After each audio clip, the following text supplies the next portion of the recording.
one of the things that you have during the season is that you have ups and downs, ebbs and flows, right? We saw this team be a 101 win team and not win the division last year. Throughout the whole season, they were the hunted. They were in first place. Everything was hunky-dory. And then they trailed off and failed miserably in the playoffs. So, flip it around. I'd rather they go through their struggles early. I'd rather you learn from those struggles. I'd rather guys that get hurt early, like Verlander didn't start out, Quintana didn't start out. Remember, you got Quintana coming back. Verlander and Max hit their stride. The second half of the season could be something special. The first half is nothing to write home about. Let's not try and candy coat it. Let's not try and make anything great about it. The only thing that was great about it was watching Pete Alonso go for the 63 home runs. He was on pace. Unfortunately, that's not going to happen. But that does not mean that this team is not going to be able to raise their level.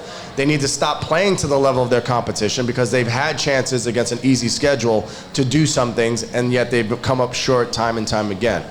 Moves have to be made, right? This front office has to do something. You cannot keep churning out the same relievers and expecting different results. I don't care if Drew Smith uses sticky stuff or non-sticky stuff. He was having a terrible season. He was not the answer. He was being put in that class of pitcher of Ottavino and Robertson. He's not that. So you need to find someone who is that, someone you can count on in the 7th, 8th, or 9th inning to help this team out. They need relief help. They need these starters to go a little bit deeper. They also need for this, the offense to find ways to scratch and claw and score runs. McNeil's hit yesterday was a thing of beauty. It was something I thought we were going to be able to, laugh about because it gave them that lead, and you thought that, they would never look back. But that's the problem, is that there's too few and far between in that situation. Marte striking out and Lindor striking out in a big situation, those things just can't happen, and I get it. It's tough. It's the major leagues, but at the same time, best pitches to hit were the ones that they struck out on. So I think this team can do it, without a doubt. I think this team is very capable, and I think to a man, this team wants to step up in a major way, and it's just going to take one of those, we saw it once when they won those 5 games in a row. Can they win 5 games in a row again? Yes, that needs to be the spark that happens to give these guys confidence again. All right, my Father's Day weekend, Juneteenth weekend state of the Mets is this. 1, your $43 million pitchers cannot suck every other time. They have to have every 4 out of 5 outings, they got to be, 1 run, 7 innings, 6 innings. They got to be better. You can't have Scherzer blow a 5-1 lead. You can't have Verlander, his next start after this one, get rocked again.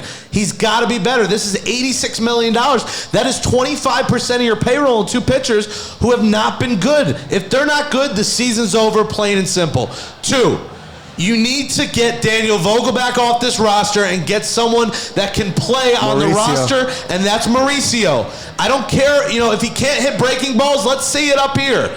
He's hitting fastballs, he's hitting a lot of other things. He's been tremendous. He needs to be here, and you have to see what you got in him, because if he's not going to be a guy on this team, he could be a trade piece, and he's doing nothing in the minors that's helping you right now. You need him on this roster. You need to send Vogelbach packing. Stop wasting roster spots.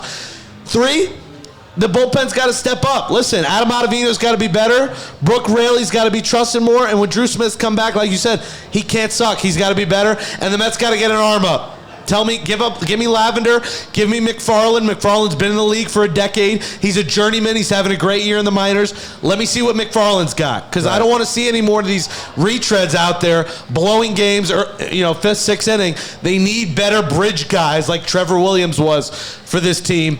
And then, listen, Francisco Lindor, for the next 2 to 3 weeks, he can't hit 200. I'm sorry, brother. I don't care if you're showing up talking to the media.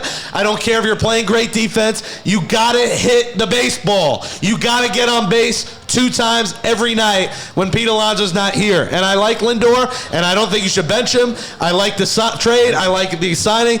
He's got to start hitting. You can't hold yourself accountable and not hit. You got to be able to do both. So he's got to hold his end of the weight and, start hitting above his weight, because how much does he weigh? I don't even know. He's hitting 210. You got to be better. 160? Yeah, well, that's Vogelbach territory right there.